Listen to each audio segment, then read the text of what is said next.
Yo, welcome back to Erupt. I'm your host, Keendawg. I'm sitting here with friend of the platform, Kurt Mills. Kurt is a senior writer at the American Conservative in Washington, D.C. He's kind enough to join us frequently. I needed a big brain for this segment.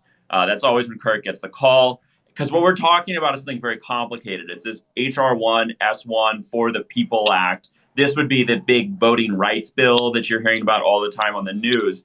And the news today is that the Senate has sort of blocked it. The Republicans and Democrats have sort of unanimously lined up against each other and decided to sort of shelve this bill. And there's a ton of rhetoric surrounding it. So I got Kurt, and Kurt doesn't know this, but I've got sort of a fun way of getting into this. So, Kurt, thank you for taking on kind of a tough assignment. I know this is an emotional topic for a lot of the listeners out there, but it's awesome to have you. What's up? Uh, Good evening. Yep. Thanks for choosing me for such a crucible event.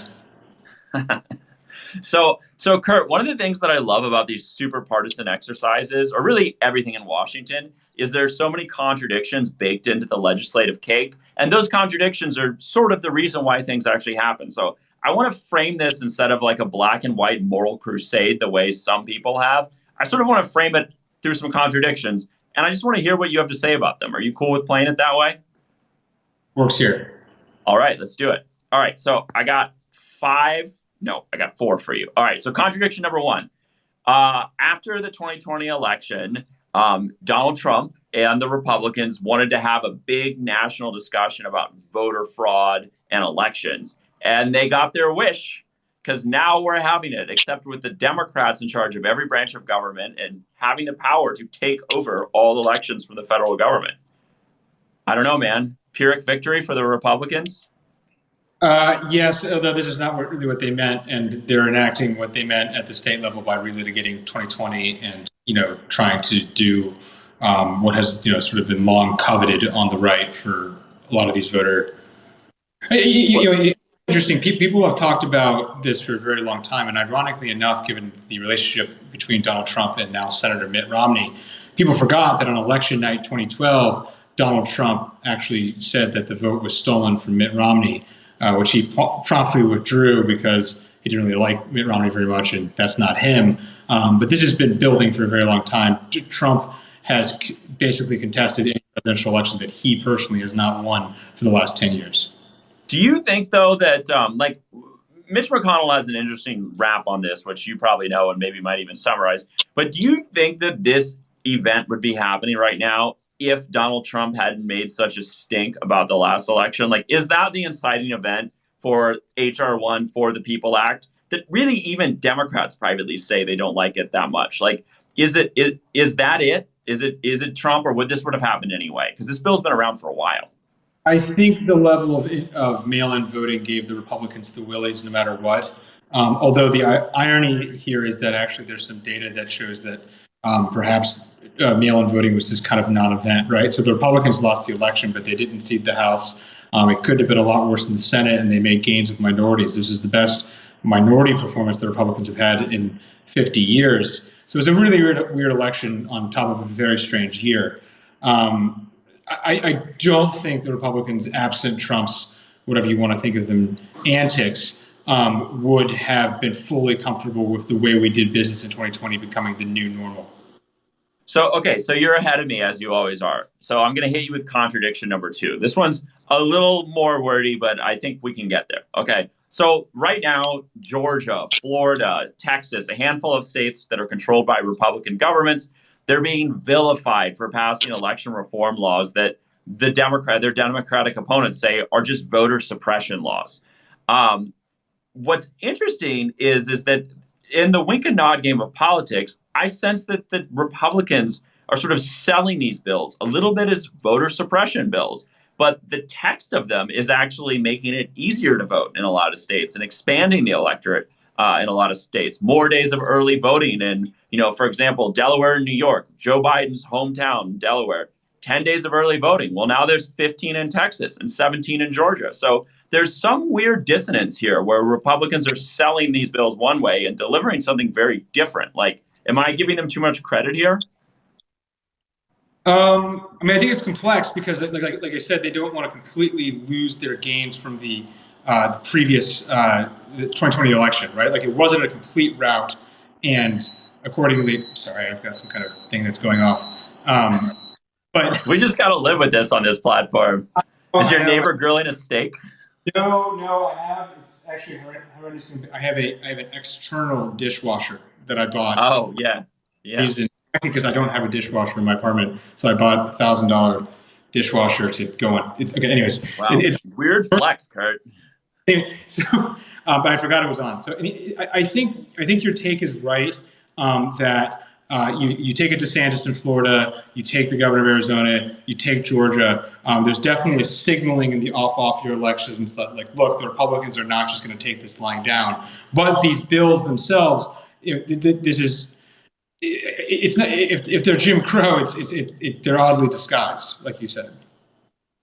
Um, okay, well, let's get into the nuts and bolts of them a little bit. So this is contradiction number three. So voter ID has like been the real, maybe the biggest sticking point on this is whether or not you sort of have to present your photo ID to vote. Um, Right. Stacey Abrams, who's sort of, I don't know, the Mother Teresa of sort of election reform for Democrats, is now lining up behind Joe Manchin's proposal to automatically register voters at the DMV. So is that like a backdoor way of saying we're okay with voter ID? Like, we can go along with that. Yes, this is a very confusing thing. Basically, Manchin surprise. So Manchin, for anyone who's listening, doesn't understand. So Manchin's the sort of West Virginia Democrat, sort of last of the old blue dogs. Basically, a Democrat who's winning in a traditionally Republican state, a very Republican state, by some measures, the most Republican state in the union. Said he is willing to do this sort of omelet of voter reforms, but it critically would have to have voter ID, which has been a traditional sticking point for the Democrats because they argue that a lot of people are basically too poor to, go through the DMV. They don't own cars, so it's Jim Crow through the back door. Another surprise here is that Stacey Abrams, who is of course the person who was narrowly defeated for the 2018 Georgia election for governor, who has sort of become this sort of en of voter ID. She signed on again, a surprise to some version of voter ID. And you can already see that this has convulsed the traditional narrative. And you saw an op-ed today in the Wall Street Journal from John Fund, who's a sort of center-right guy, saying that the Manchin proposal now doesn't go far enough. So the Republicans are on their back foot here, where they actually have to argue against the voter ID that they've long argued was. Is this an element of practicality though? Like the HR-1 is sort of coming from the progressive side of the Democratic Party, and it's always the true believers that are the least practical. But like, is this practicality starting to enter into the equation, or is this just like an off-the-cuff remark that Stacey Abrams and Joe Manchin made, and now they're just stuck living with it? Well, Stacey Abrams can do whatever she wants. I mean, she's not a senator who determines the fate of the country. Manchin sort of is. Yeah. So it's a coincidence that Manchin's, playing fast and loose with his position. But by all indications, he's not doing that. Right, right. But I mean, they're both politicians. They're both smart. They can read a poll, and polls are showing that by pretty wide margins, people in this country believe that you should have to show a photo ID to vote. So It's, I it's mean, I always been a loser for the Democrats. I mean, the Democrat position is that you don't need a photo ID to vote, which, whether or not you get into the nuances of it being fair, just sounds intuitively wrong to most people. right. I mean, to me, it feels sort of like an issue.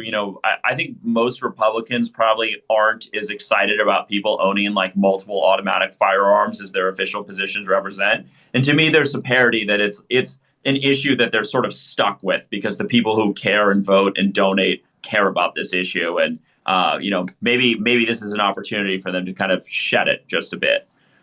All Right. I right, mean, number four. Oh, go ahead. Go ahead. you want to be the party of what sounds like common sense. Right, right. It's good to give people what they want. In any business, people get what they want. Um, Contradiction number four. So just recently, Joe Biden was down in Tulsa, Oklahoma. This, of course, being the place of I say, of course, I didn't even know it was a thing until about a year ago, but this awful massacre on Black Wall Street, sort of maybe like one of the worst racial crimes in our country's history. giving a speech remarking on the events that, quote, and he's talking about HR-1 when he says this, we're not giving up. I'm going to fight like heck with every tool at my disposal for its passage. But where's Joe Biden? Like, no one's seen him. What happened? Politico this morning, their newsletter led with the head of, what's that called? Ezra Levine, head of, what's it called? I called you Indivisible. Where is Joe Biden? Why isn't he selling this bill? Always confused with critique. I think that this has been one of the few things explicitly devolved to Kamala. Additionally, Biden was just in Europe and needs a nap. It would be the guess. But No, is that a real thing? Like giving it to Kamala? I mean, is that not some admission that it's a loser for him? she was on the. Well, he's given her voting and immigration, which she was on the Hill today. She said that her and the president still view this as a prerogative, even though it went down kind of 50-50 and it's a sort of technical vote. And Biden tomorrow has got to do a nationwide address. So as far as I understand it, on crime. And if you're walking around American streets right now, regardless of your politics, you would say that the country has an epidemic of crime and homelessness and houselessness, not necessarily voter fraud or lack of access to voting. So Biden is taking what they think is the top dollar item, which is crime or housing or whatever you want to call it. So what? It's like spots are out and stripes are in, and we're sort of done with this issue. So the other major swing senator, Sinema, published a article today or yesterday saying that the Democrats would come to regret the revocation of the filibuster. So basically, the filibuster has been eradicated not eradicated, but it has been really eroded in the last 6 years, and that's sort of a pre-Trump phenomenon. What's being talked about is the sort of final removal of it. Former President Obama, of course, called it a Jim Crow relic. It's sort of the sort of watchword of the day. Although, as a senator, I mean, the Democratic Party was a Jim Crow relic. Maybe we should get rid of that. Obama used the filibuster as well, so it's a little confusing. But basically, the sentiment point is, one, politically, she doesn't want to do this herself because she's a moderate Democrat from a moderate state, Arizona. But two, she made a very good tactical point, which is, obviously the Republicans are one Senate seat and one White House election away from controlling government. So they could run roughshod whenever they take back power, which could be as soon as 2.5 years. So don't do it. So I think President Biden himself is instinctually on Sinema's side, and just doesn't really have his heart in it to make the case for this. Right. I mean, it has been interesting to see. We sort of drifted into a side topic here that's very important, which is this legislative procedure that allows the minority party in the Senate to basically have veto authority to a certain extent over legislation. But we have seen sort of Senate institutionalist moderates like Amy Klobuchar, who you probably remember from the presidential campaign, coming out just like frothing at the mouth to get rid of the filibuster so they can pass this bill. But I just don't see. I think there's too many senators who enjoy having the power to just push that hold button and make the government kiss their ring. I don't see senators ever wanting to give up that power to its full extent. So I think it's a bit of a lark. Well, I don't know, but it's not 2005 anymore, right? I mean, the internet is omnipresent. Case in point, a lot of people view Trump as this unimaginable externality that was never supposed to happen. And so, just look at the coffers of Act Blue, the sort of major Democratic fundraising organ. People really view that politics has changed, and a lot of the politicians are super afraid of their own party, especially a 78-year-old standard bearer of the party who came into politics at a very different time 50 years ago. He thinks that the base is fired up, ready to go, as Obama would say, and they are acting from a position of anxiety. So let me just go to one last kind of bespoke contradiction here. It seems to me that the real debate over voting rights is, sure, it's wrapped up in a lot of the emotional things that we've talked about in the past few minutes. But you have the Democratic Party that is saying the baseline for elections should be 2020. And you can't trust Republicans because look at who they just elected, and then the emotions kind of come in. it seems to me that the Republican Party has said, whoa, whoa, whoa, whoa, whoa, whoa. The baseline for elections should be anything but 2020. And because of that, the stakes are kind of drawn. You know, this sort of weird election, this one off election in a pandemic, whether or not we think it was a good idea to hold an election that way or not, that seems to be the jumping off point to me. Yes, yeah. I think this is it's.